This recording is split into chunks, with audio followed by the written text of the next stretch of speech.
அதிமுக அம்மா அணியினரை 420 என்று தினகரன் விமர்சனம் செய்ததற்கு முதலமைச்சர் எடப்பாடி பழனிசாமி பதிலடி கொடுத்திருக்கிறார். இருவருடைய பேட்டிகளையும் தற்போது பார்க்கலாம். டாக்குமெண்ட் ஃபைல் பண்ணிட்டு ஃபோர்ஜரியா பேசுற 420க்குலாம் நம்ம பதில் சொல்லிட்டு இருக்க முடியாது. நீங்க சீரியஸா எடுத்துக்காதீங்க. இத மாதிரி எவ்வளவுங்க 420 கேஸ் தானே இது, சீட்டிங் தானே இது.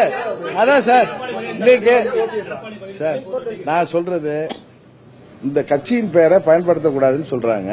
அதுல லெட்டர் பேடில் கட்சியின் பொதுச் செயலாளர் நியமனத்தை ஒத்துக்கிறேன், ஆனா அவங்க நியமிச்ச நிர்வாகிகளை ஒத்துக்க மாட்டேன்னு சொன்னா, அப்புறம் பொருளாளர் திரு சீனிவாசன் மற்றவங்க எல்லாம் செயல்பாடுங்கிறது வேற, பொருளாளர் பதவியில் இருப்பவர் செயல்பாடு என்பது கட்சியின் செக் புக்ல சைன் பண்ணி பேங்க் அக்கவுண்ட் ஆபரேட் பண்றாரு.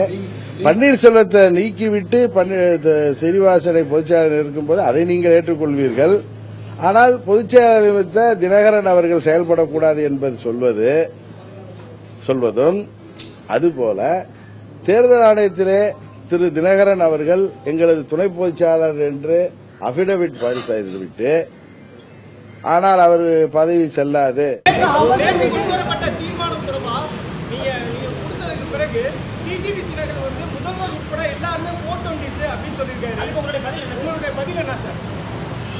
அவர் 420 என்று குறிப்பிட்டதை அவருக்கு தான் பொருந்தும் என்று கருதுகின்றேன்.